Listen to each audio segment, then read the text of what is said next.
মানুষ জীবনে অনেক সময় ফাঁদ পাতে, শুধু শিকারের জন্য নয়, সুযোগের জন্য, মানুষের মন জয়ের জন্য বা নিজের লাভের জন্য। আমরা পরিকল্পনা করি, চেষ্টা করি, ভাবি এবার সব ঠিকঠাক হবে, কিন্তু জীবনের নিয়ম আলাদা।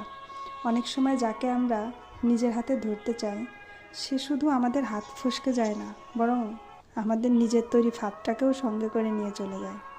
ঠিক যেমন এই পাখি, ফাঁদ পাতলাম আমি, কিন্তু ফাঁদে পাখি আটকালো না, বরং ফাঁদটাই নিয়ে আকাশে মিলিয়ে গেল। জীবনও এমন, তুমি যতই হিংসা কষো, ভাগ্যের কাছে সব হিসাব বদলে যায়। তুমি ভেবেছিলে এই সুযোগ, এই সময়, এই লাভ তোমার হাতের মুঠোয় বুঝি থাকবে, কিন্তু হয়তো সেটা তোমার জন্য ছিলই না।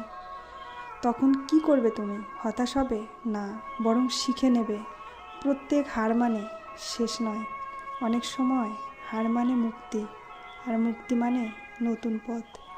যা চলে গেছে সেটা হয়তো তোমার জন্য ভালো কিছু ছিল না, যা ভেঙে গেছে সেটা হয়তো তোমাকে শক্ত বানানোর জন্যই ভেঙেছে। পাখি ফাঁদ নিয়ে উড়ে গেলেও আকাশ তো এখনও তোমার জন্য খোলা। নতুন ফাঁদ পাততে পারো, নতুনভাবে চেষ্টা করতেও পারো, কিন্তু সবচেয়ে বড় কথা কি জানো? তোমার পরিকল্পনা আল্লাহর পরিকল্পনার কাছে কিছুই না। আল্লাহর পরিকল্পনা তোমার পরিকল্পনার চেয়ে আরও অনেক বড়, আরও অনেক বেশি সুন্দর।